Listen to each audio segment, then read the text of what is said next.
Furaha kiasi gani mzee wangu? Kwanza kabisa alhamdulillah, tunamshukuru Mwenyezi Mungu mwingi wa baraka na neema. Hii si kwa uwezo wetu, bali ni kwa uwezo wa kwanza kabisa Mwenyezi Mungu. Lakini pia kongole kwa wote washabiki na wanachama na wadau mbalimbali kwa kuiombea dua timu yetu. Lakini pia hongera za dhati timu yetu ya taifa, wanajeshi ambao walioteuliwa kwenda kutuwakilisha. Lakini pia hongera za dhati kwa watumishi wa serikali. Hasa nikisema watumishi wa serikali wako wengi, lakini kwa kipekee kabisa Mheshimiwa DC wa Ilala Edward Mpogolo, lakini pia Mheshimiwa DC wa Temeke Sixtus Mapunda, kwa kumuomba, tunaomba sisi hatupo Morocco, njoo tuangalie game pamoja ili na sisi tu feel happy kuwa na viongozi wetu. Lakini si hivyo tu, hongera za dhati kwa Mheshimiwa Rais wa Jamhuri ya Muungano wa Tanzania Dr. Samia Suluhu Hassan, kwamba naweza nikasema kwa utawala wake amekuwa na bahati. Timu za wanawake, timu za vijana, timu mbalimbali kwenda AFCON kucheza kombe la dunia kwa wanawake. Lakini kwa mara ya kwanza, furaha yangu kubwa ni kwa mara ya kwanza tangu mimi nazaliwa 1992 na timu ya taifa tangu mwaka 1980 ilikuwa kwanza haijawahi kufuzu kwenda hatua za 16 bora. Kwa hiyo hii tusimpongeze mmoja, tujipongeze sote. Lakini hiyo naweza nikasema kwa pamoja alhamdulillah tumeweza na tumeshinda. Lakini serikali tunawaomba, in Gamondi we trust, in Gamondi I trust. Kwa nini? Mechi ya kwanza ilinipa tu saini kwamba huyu kuna kitu fulani atatufikisha. Lakini pia nionye na nitoe rai, hata kama kila mtu ana uhuru wa kutoa maoni yake, inatakiwa tuwe tuna kitu kimoja kinaitwa uzalendo. Imenisikitisha kwa mshabiki mwenzangu, mdau wangu wa mpira anaitwa Kevo Lastborn, yeye kila siku anakuwa anamtukana Gamondi, anaitukana timu ya taifa. Namuonya kupitia vyombo vya habari aache mara moja, tunamuomba, kwa sababu ni mtu ambaye mpira anajua. Tunaomba aje tuendeleze jeshi la kuishangilia timu hii. Lakini pia ningeomba kwa Mheshimiwa Rais, tumeingia 16 bora. Ili ni ombi, sio lazima, ili ni ombi. Tunawaomba waandishi wa habari kule wapo wachache, tunaomba Mheshimiwa Rais, waandishi wa habari katika hii hatua ya 16 katika ndege yako waweze kuteuliwa walau hata 10 ili kwenda kuwakilisha habari zisambae. Lakini si hivyo tu, katika mashabiki hatukuweza kupata mashabiki katika mechi yoyote ile wale wa kutosha. Tunamuomba sana mheshimiwa katika hilo hatuweze kutusaidia ndege kwa ajili ya mashabiki kwenda kuishangilia timu yetu ya taifa. Kwa hiyo hilo ni kongole ambao namuomba, na wanasema kwenye vitabu vya dini, bisheni ombeni mtapewa, bisheni mlango mtafunguliwa. Hapo ni kama nimeomba tu. Kuna kitu ambacho, kwa nini nakwambia Gamondi I trust, in Gamondi we trust.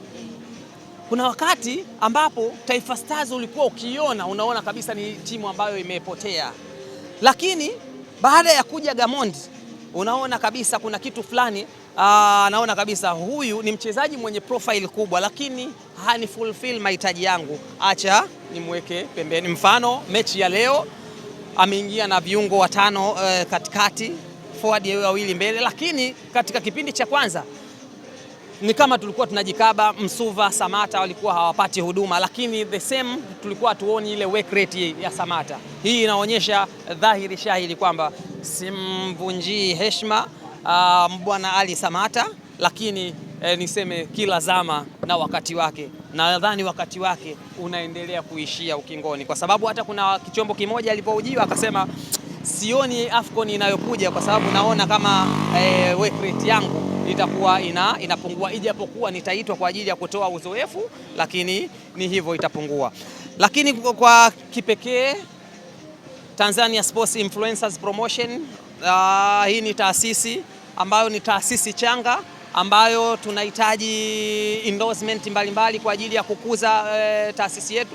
taasisi yetu inahusiana na mtu yeyote ambaye ana vinasaba au ambaye anaipigania timu ya taifa, tunamkaribisha. Usajili upo wazi, lakini pia ni waombe waheshimiwa mbalimbali, wabunge, mawaziri, stakeholder mbalimbali, tukibisha hodi watufungulie, kwa maana kwamba sisi ni wazalendo, tunaipenda timu yetu na tunaishabikia. Na maana leo hii timu iko Morocco, sisi tuko hapa, lakini tumeandaa logistic inakuaje? Tumemwomba mheshimiwa DC wa Temeke, mheshimiwa Mapunda, katukubalia 16 bora, hatujui. Yawezekana katika hili jambo niliongea, yawezekana hii media zote zikapata nafasi ya kwenda Morocco, au mimi mwenyewe nikapata nafasi. Yes, kwa sababu charity start at home, zawadi njema inaanzia nyumbani. Yes, kwa hiyo ni hivyo ndugu yangu. So Mzee Saluti, baada ya kipindi cha kwanza Taifa Stars ilikuwa imeshapoteza goli moja, lakini hapa nyuma baada ya half time ulikuwa unazungumza na mashabiki wenzako na mlikuwa mmekaa hapo kumwambia hii mechi, kwa masikio yangu, hii mechi bwana ni mechi ambayo iko wazi. Taifa Stars ni kama wakipata nafasi wanaweza kuitumia na wakapata goli. Pengine uliona nini kwenye mchezo huu? Of course katika mechi ambavyo inapochezwa huwa naangalia, naipa phase tatu. Huwa naipa dakika 10 za mwanzo kuiangalia opponent na nani wanacheza vipi.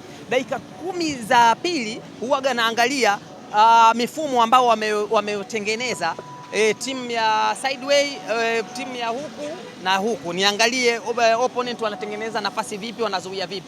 Hapo dakika 10 za mwisho unaweka sasa mifumo hii imekuwaje. Ni kweli failure, kitu ambacho namsifia Gamondi formation yake kwamba if you fail plan A, plan B must be applicable. Kwa nini plan A Gamondi alifeli? Kwa sababu gani? Aliweka viungo wengi sana katikati, viungo 5, lakini tukawa tunaona viungo wengi wanatumia kukaba, na tunavyoona Tunisia ni giant team. Bila shaka tunaona katika hii mechi, katika mechi yote inayochezwa lazima kuwa kuna favorite na underdog. In short, katika mechi hii huwezi ukakosa kumpa Tunisia kama favorite, lakini kwa mechi niliyokuwa naiona kulikuwa kuna mchezaji wao mmoja anaitwa kama Idris Arabi kama sijakosea, alioscore goli. Yule alikuwa ni mwiba mno, lakini Gamondi akaja na plan B. Plan B kipindi cha pili, mbwana Ali Samata ni mchezaji ambao work rate yako sio kubwa, acha nimuingize Seleman Mwalimu ambayo anaweza akatulia na mali, ili mabeki wakatulia na viungo wakatulia, tunaweza tukasogea. Ndio maana nikawa nasema hii game naona ipo open na hatukustahili kudraw hii game, tulistahili kushinda. Mfano hata penati ambao unayoitoa, nadhani umeona penati, unaona kabisa yule aliyodondoka alikuwa si mnufaika na mpira la kwanza. Lakini tuangalie hizi timu za UNAF ni timu za namna gani katika haya mashindano, kuachana na timu za UNAF katika kitu hichi cha hawa kuna